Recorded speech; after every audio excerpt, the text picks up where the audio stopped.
Moradores são feitos reféns durante um assalto em Itaipava. Segundo o ISP, o número de crimes assim aumentou em toda a região. Mercado é assaltado 4 vezes em Macaé. Todas as ações aconteceram durante o dia. 14 de fevereiro, quinta-feira. Começa agora o seu SBT Cidade.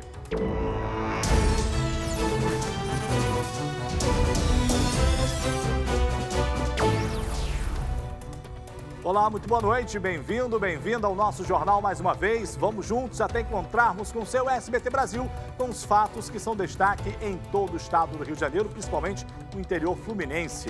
A gente começa a edição de hoje falando que um dos traficantes mais procurados no Rio foi preso por policiais militares na Praia do Leme, na zona sul da capital. Parece até história de filme. O bandido, gente, ele estava em um apartamento de luxo em plena Avenida Atlântica, de frente para o mar. Quem conta isso pra gente é o Jackson Silva, veja só.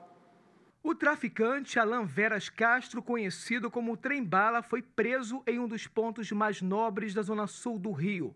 Ele estava em uma cobertura de luxo na Avenida Atlântica do Leme. Ele é apontado como chefe do tráfico no Morro Santa Marta, em Botafogo. O endereço dele foi descoberto pelo Serviço de Inteligência da Unidade de Polícia Pacificadora do Santa Marta. Trem Bala era foragido. Contra ele, existem mandados de prisão por associação e tráfico de drogas.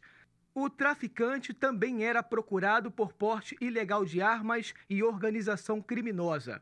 Além dele, mais 2 bandidos foram presos. Tiago André da Silva e Diego do Nascimento Guimarães são acusados de atuar no tráfico de drogas nas favelas do Jacarezinho, na Zona Norte, e Antares, na Zona Oeste. Este vídeo, gravado em novembro de 2017, mostra o Trem Bala com outros criminosos correndo na Rua Santa Clara, em Copacabana. Todos fortemente armados correm para a favela do Tabajaras após invadir a favela da Rocinha. Os 3 bandidos foram levados para o sistema prisional de Bangu, na Zona Oeste do Rio. Mas isso aí, gente, é o retrato do crime no Brasil. E a gente está falando de tráfico de drogas, mas tem os criminosos políticos, tem tantos outros criminosos. Vê se ele quer morar na favela. Não quer, o cara vai lá, domina uma área, né, faz o seu dinheiro e vai bancar de bacana, né, de ricaço lá na Zona Sul. Veja só. A polícia prendeu o motorista de aplicativo acusado de estuprar uma passageira. A vítima é uma adolescente de 15 anos. Ela estava sozinha com ele no carro. Esse crime aconteceu no Rio de Janeiro. A gente vai ver na reportagem de Paulina Almeida. Acompanhe. Me pede desculpa. Você tem uma filha de 15 anos. Essa é a reação de uma mãe que acaba de descobrir que o filho é acusado de estuprar uma adolescente de 15 anos. Era fim da madrugada quando policiais civis da Delegacia da Criança e Adolescente Vítima prenderam Carlos Eduardo Santos de Araújo, de 34 anos, um motorista de aplicativo. Ele foi detido em casa, em Bangu. O crime aconteceu no início do mês de janeiro. A garota pediu uma corrida para ir ao colégio, mas o motorista a levou para um matagal onde cometeu o estupro. Ao chegar aqui à delegacia, o preso alegou ser inocente. Já aos policiais confessou o abuso, mas disse que não sabia que a menina era menor de idade. Detalhe, ele tem uma filha da mesma idade da vítima. A Polícia Civil sabia o rosto do criminoso, mas descobriu que ele havia passado dados falsos à empresa de aplicativo. Segundo o delegado Adilson Palácio, o nome pertencia a outra pessoa, de quem ele teria emprestado a carteira de motorista. Segundo os dados que nós temos, mais de 1.000 corridas pelo Uber a partir de outubro. Ou seja, de outubro para cá, mais de 1.000 corridas. Quantas vítimas nós temos mais? Então isso é preocupante. Nós precisamos que as pessoas que porventura reconheçam a foto dele, procurem as delegacias para nos relatar se houve crime em outros casos semelhantes a esse ou outros crimes. O cara é um doente, né? O cara é um doente. Olha só, você sabe que várias cidades do interior do Rio de Janeiro já têm esse tipo de serviço, né? Que são os transportes por meios de aplicativos. E aí, meu amigo, fica de olho, porque tem gente doente na história. Tem bandido, tem criminoso, o negócio tá feio. Agora é intervalo, já, outras notícias para você. Continue com a gente.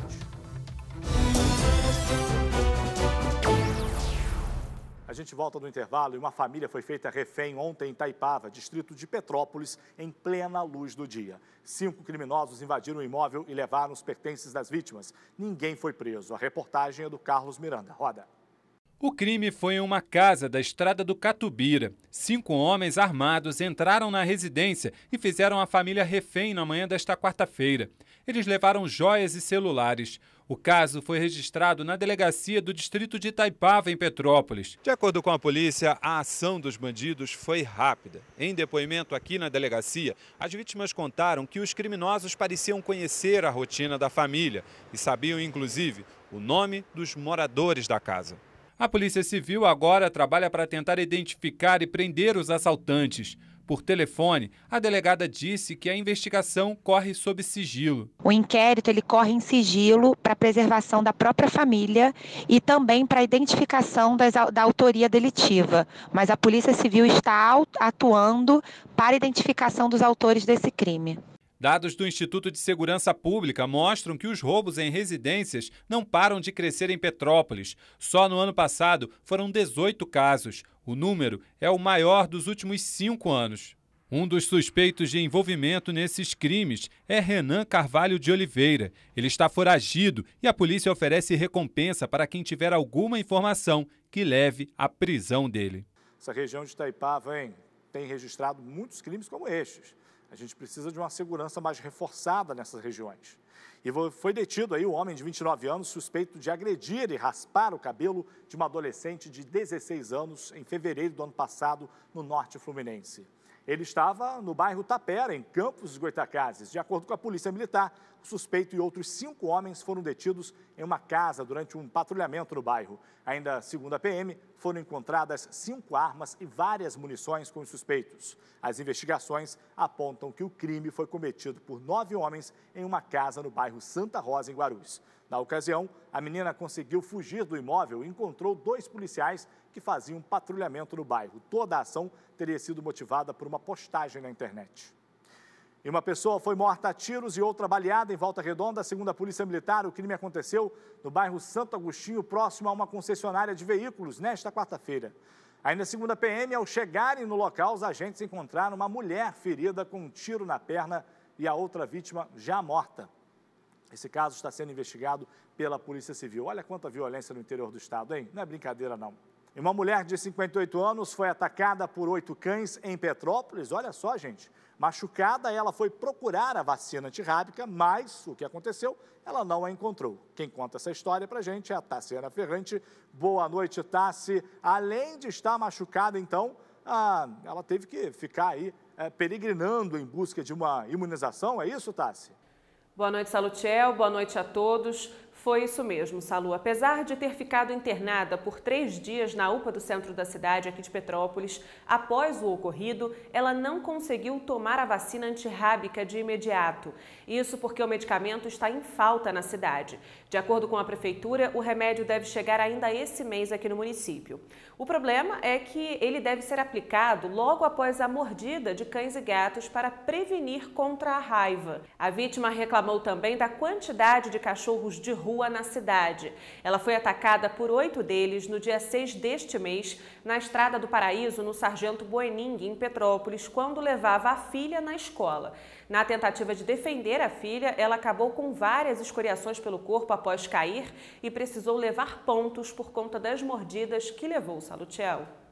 Olha, meu Deus do céu, imagina só, ela foi atacada aí por vários cães e não conseguiu a medicação necessária, antirrábica. Oh, meu Deus do céu. Divide a tela, valeu, Tassi. É o seguinte, vamos para a região litorânea, porque em Macaé um mercado foi assaltado 4 vezes em menos de um mês. E o Lucas tem os detalhes para a gente. Isso em Macaé, as ações aconteceram sempre durante a luz do dia, Lucas. É isso mesmo? Boa noite. Isso mesmo, Salutiel. Boa noite para você, boa noite a todos. Nem mesmo as câmeras de segurança inibem a atuação dos criminosos. O último assalto foi na terça-feira, quando os bandidos renderam uma funcionária do estabelecimento e roubaram o mercado, que fica no bairro Engenho da Praia, em Macaé. Nesse caso, R$ 900 foi roubado. Os outros 3 casos foram em janeiro, quando os bandidos roubaram cerca de R$ 3.500. Esse é o prejuízo total que o dono do estabelecimento calcula, R$ 3.500. Os casos foram registrados na delegacia, mas até o momento nenhum suspeito foi preso, Salutiel. Volto com você aí no estúdio.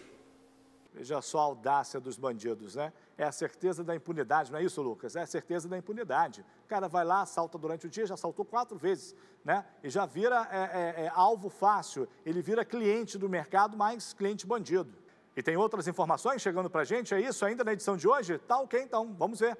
O levantamento, intitulado de O Labirinto do Caso Marielle Franco e as perguntas que as autoridades devem responder, apresenta uma lista de mais de 20 perguntas sobre pontos críticos que até hoje não foram esclarecidos. Esse é um dos pontos talvez mais críticos, o fato de que a Polícia Federal tenha aberto uma investigação sobre as investigações do assassinato de Marielle. O documento aponta que Marielle teria sido atingida por 4 tiros na cabeça.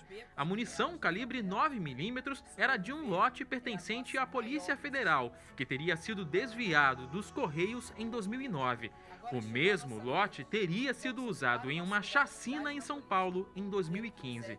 Outros pontos destacados são a falta de respostas e o desligamento das câmeras de segurança do local, além das falas públicas das autoridades sobre o andamento das investigações. Desde o 5º mês, desde o assassinato, autoridades vêm a público, diversas autoridades vêm a público para dizer que o caso está muito próximo de ser solucionado. Ora, eles começaram a falar isso quando o caso completou 5 meses, já se passaram mais de 6 meses e ainda assim as investigações não foram concluídas. Justamente uma das perguntas que a Anistia Internacional coloca hoje é com base em que, nesses meses todos, as autoridades vêm a público dizer que as investigações estão próximas de serem concluídas e, no final, as investigações continuam em aberto. Elas precisam se explicar sobre isso, né? Elas estão apenas jogando palavras vazias para o público ou, de fato, elas vão se comprometer com aquilo que dizem quando elas falam que as investigações estão próximas do fim. Os pais de Marielle também estiveram presentes na coletiva. Eles disseram que a demora na solução do caso aumenta o sofrimento da família. Nesses 11 meses, as perguntas são as mesmas, só não temos as respostas. Chega a um ponto de faltar palavras para a gente se expressar, porque passados 11 meses, nenhum posicionamento das autoridades são claros em relação ao assassinato da mandante. Cada vez mais dói, né? E se questiona, porque não é fácil você ficar 11 meses, né, de tudo que aconteceu.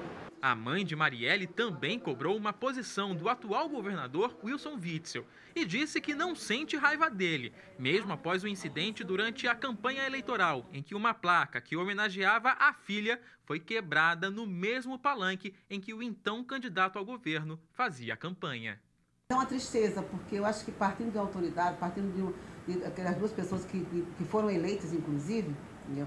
E é bem claro que ele faz uma selfie também junto com eles, apesar de dizer que não sabia que aquela placa foi quebrada durante o trajeto, quando eles estavam saindo aqui do Rio para um outro lugar. É muito triste isso. É intervalo, já outras notícias, você siga com a gente.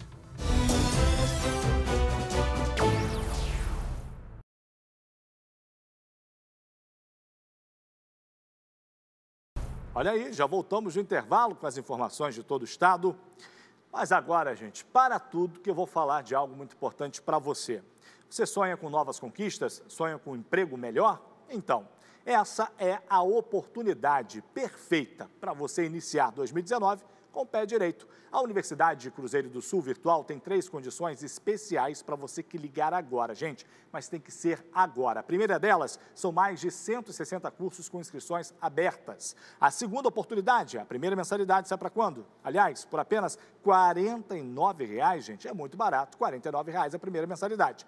Descontos de até 100%, basta você usar a sua nota do Enem. Muita facilidade, você não pode perder essa grande chance. Ligue já, eu tenho certeza que tem um polo bem pertinho de você, são várias cidades. Fale com a Central ou entre no site e aproveite as condições especiais para mudar de vida estudando na Cruzeiro do Sul Virtual.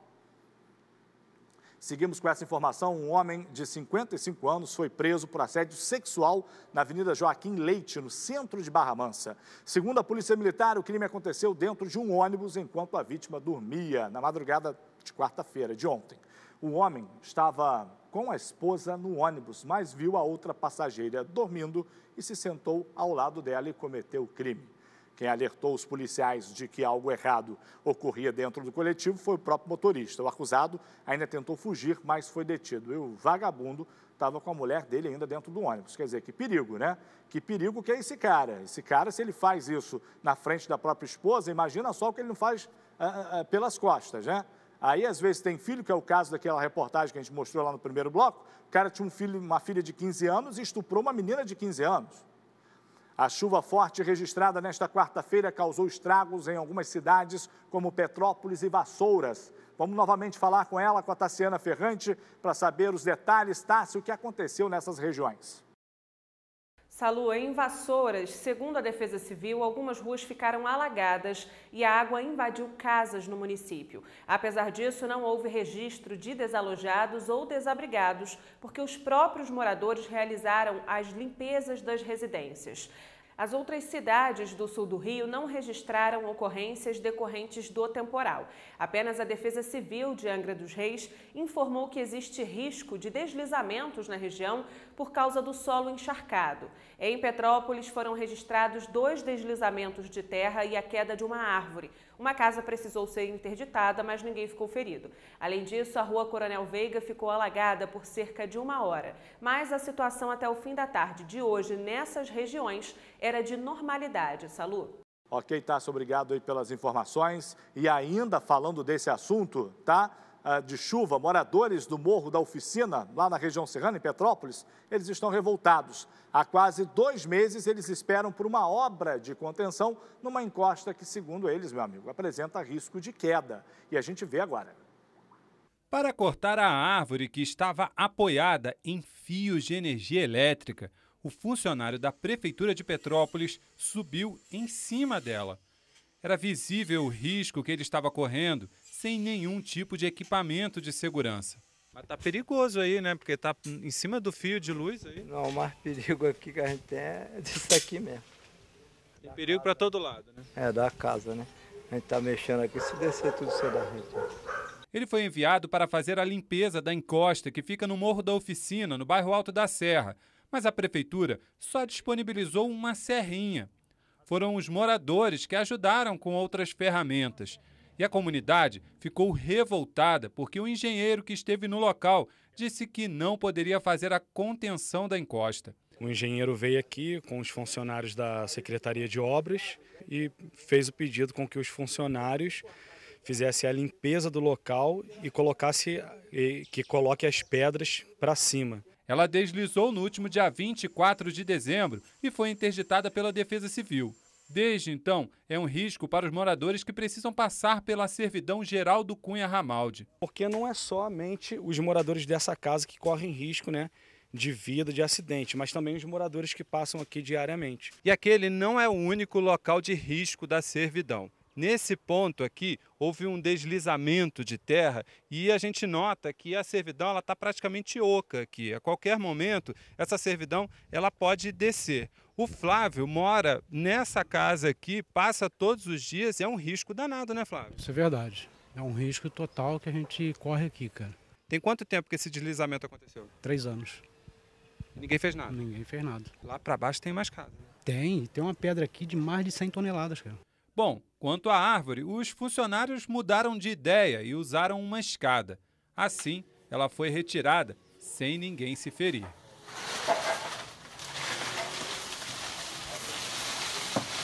Em nota, a Prefeitura de Petrópolis informou que a limpeza é o primeiro passo antes que a obra seja realizada no local. E disse que todos os funcionários estão uniformizados, com luvas e botas de proteção. Já estão esperando há bastante tempo essa obra acontecer, estamos aí num verão que agora está ficando chuvoso, está ficando perigoso. Atenção, autoridades, vamos lá tomar conta para a gente não ter mortes. E agora eu faço o quê? Vou embora? Então tá bom. Essas foram as notícias aí de todo o estado do Rio de Janeiro, principalmente da sua região. Voltamos amanhã, na sua sexta-feira. Fiquem com o SBT Brasil e até lá.